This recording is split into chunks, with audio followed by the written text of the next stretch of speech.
Welcome to Dark and Haunting Tales, horror aficionados.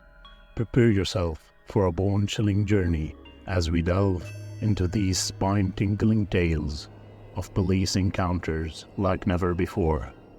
We noticed that the vast majority of you are not subscribed to the channel. These videos take a lot of time to be done. So if you like the video, subscribing will be priceless. And for all of you subscribed, thank you for your support. Beware, these stories aren't for the faint of heart. The stories may contain some acts or events that may be disturbing for some viewers. Be advised.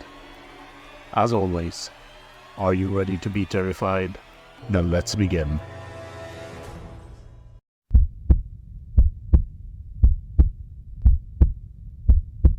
My name is John, and I've been a police officer for over a decade.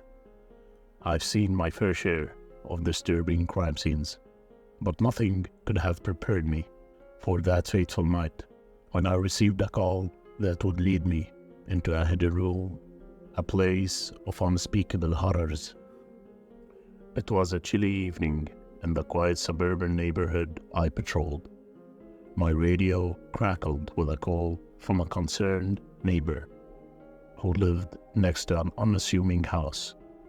They reported strange noises and a foul stench that had been emanating from the residence for days. I knew I had to investigate. As I arrived at the scene, the house looked like any other on the block. I could hear the distant barking of dogs and the muffled sounds of family life. It was hard to believe that something sinister might be lurking just behind those walls. I approached the front door cautiously, my hand resting on my holstered weapon. A sense of foreboding washed over me as I knocked. A middle-aged woman answered, her eyes filled with worry. She introduced herself as Mrs. Johnson, the concerned neighbor, and quickly led me inside. The interior seemed ordinary, a cozy suburban hall, but the closer I got to the back of the house, the stronger the foul stench became. Mrs. Johnson guided me toward the source, a seemingly unremarkable closet door under the stairs. As she opened it, a chilling sensation coursed through me. A narrow, winding staircase led down into the darkness. With a flashlight in hand, I descended into a nightmare. The hidden room was a stark contrast to the rest of the house. The walls were lined with photographs, maps, and newspaper clippings. The subject of these images sent a shiver down my spine. Missing persons, unsolved disappearances, and victims of violent crimes. I carefully examined the room, uncovering a grisly collection of evidence. News articles detailing gruesome murders, diaries with deranged confessions, and blood-stained clothing. It was clear that I had stumbled upon the lair of a serial killer. I immediately called for backup, and more officers arrived on the scene. We began to piece together the horrifying puzzle. The missing persons and cold cases depicted in the room's contents were all linked to this house. We eventually found the hidden chamber where the killer had carried out his brutal acts. The walls were covered in scratches, and a gruesome array of torture devices lay scattered about. It was a place of unimaginable suffering. The homeowner, a seemingly ordinary middle-aged man, was taken into custody. He showed no remorse for his crimes, only a chilling cold indifference. As we processed the scene, the true horror of what had been taking place in that quiet suburban neighborhood became all too clear. I couldn't shake the feeling of profound dread that settled in my chest, the darkness that can hide behind the facade of any ordinary life, just beyond the sight of neighbors, is a sobering reminder of the horrors that can exist in our own backyards.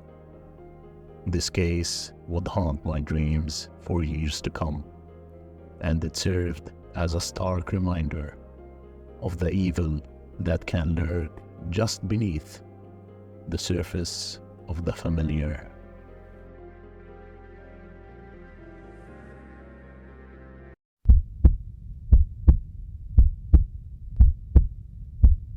I'm Jaden, a police officer with several years of experience under my belt. I've encountered my fair share of strange and unsettling situations, but nothing could have prepared me for the night I pulled over a car on a deserted highway.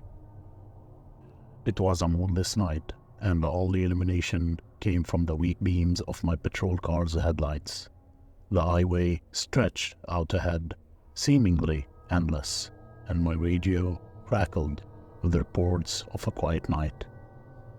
I decided to pull over a car that had been driving erratically for a routine traffic stop.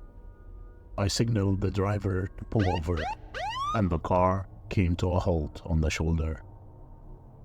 The silence of the night was broken by the sound of the idling engine and the low hum of my radio.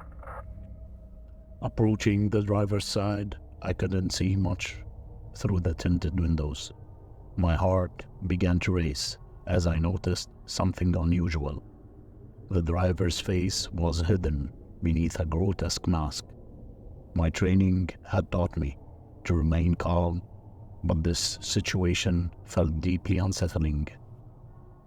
"Good evening, sir," I said, trying to maintain a calm and authoritative tone. "May I see your driver's license and registration?" The driver remained silent, and for a moment the world seemed to hold its breath. Then, with slow, deliberate movements, the driver handed me the requested documents. As I examined the ID, my heart quickened. The name and photo on the license didn't match the figure sitting in the car. Something was seriously wrong here. "Sir, this ID doesn't belong to you," I said. "Can you please remove your mask?" The driver's response was not what I expected. With a sudden and violent motion, the driver reached for the glove compartment, producing a knife. The blade gleamed in the dim light of the car's interior, and my training kicked in. I leaped back from the vehicle, my hand reaching for my service weapon. "Drop the knife," I shouted. "Put your hands where I can see them." But the driver didn't comply. Instead, he rolled toward the passenger side of the car, fumbling for something hidden in the shadows. Panic surged through me as I realized that this traffic stop had taken a sinister turn. The driver pulled out a heavy bag, the contents of which clinked ominously. He opened the bag just enough for me to see what was inside. It was filled with knives, tools, and other menacing instruments. My radio was my lifeline at that moment, and I called for backup urgently. The driver's intentions remained unclear, but his dark paraphernalia suggested an urge for violence. As I waited for backup, the driver continued to make subtle, unsettling movements, his masked face unreadable. I knew I had to tread carefully, for the situation could escalate at any moment. When backup finally arrived, they helped me to apprehend the driver and secure the bag of weapons. As the cuffs were placed on the driver, I couldn't help but wonder what had motivated him to drive down a deserted highway with a trunk full of sinister tools and a grotesque mask. The incident haunted me for weeks, a chilling reminder of the dangers that can lurk behind the wheel, even on the most routine of nights. It left me with a sense of unease and an enduring awareness that evil can wear many faces, even those concealed by a grotesque mask on a dark, deserted highway.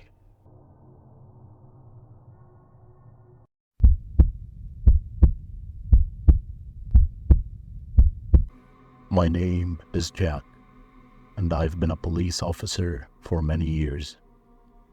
I've seen my fair share of disturbing scenes, but nothing could have prepared me for the horrors I encountered that night.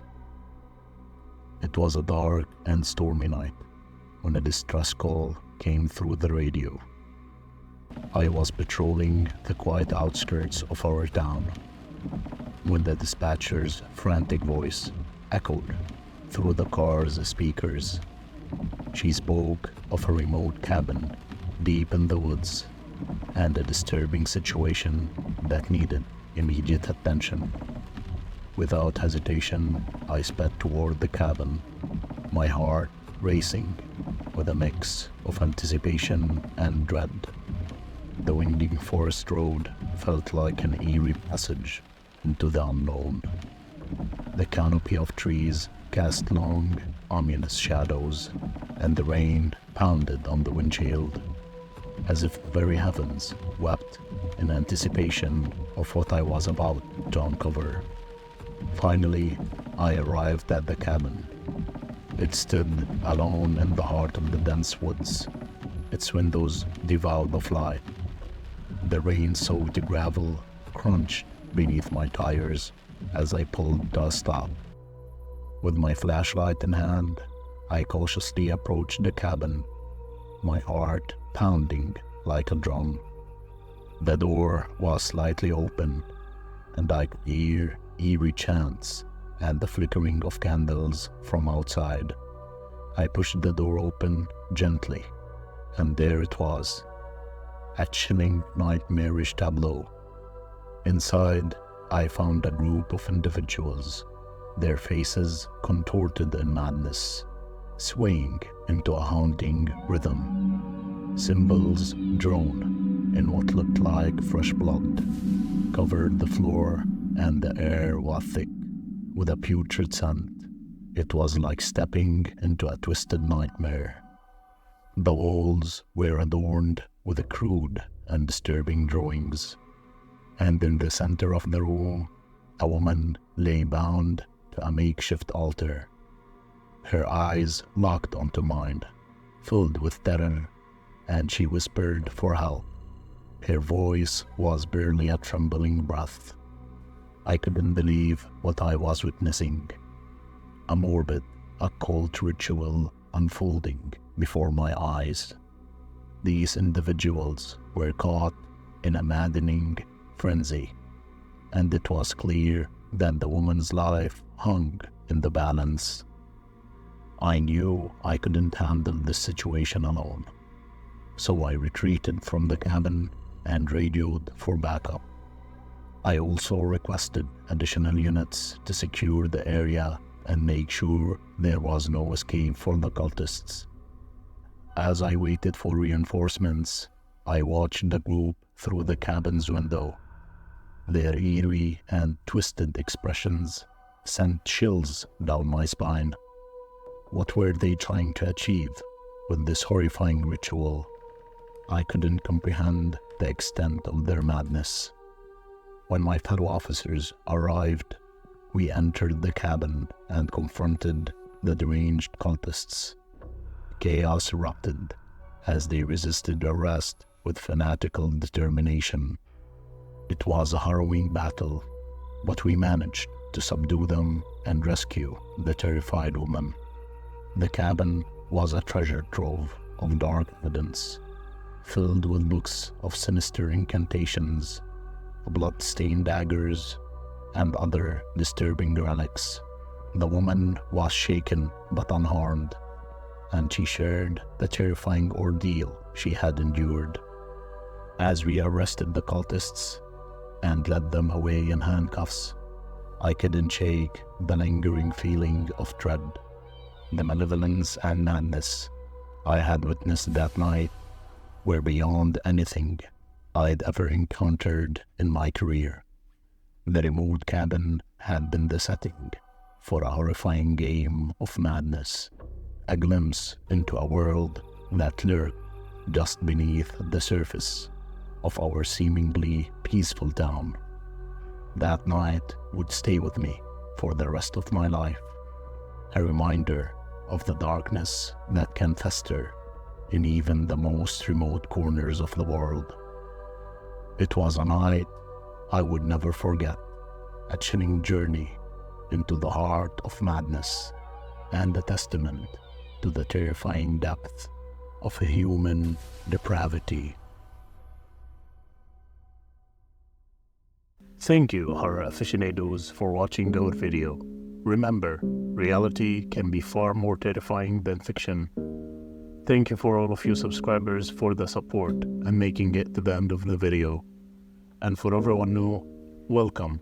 And if you liked this video, join our community of growing horror aficionados by liking, turning on post notification, and subscribing for more content like this. Stay safe and sleep tight if you can.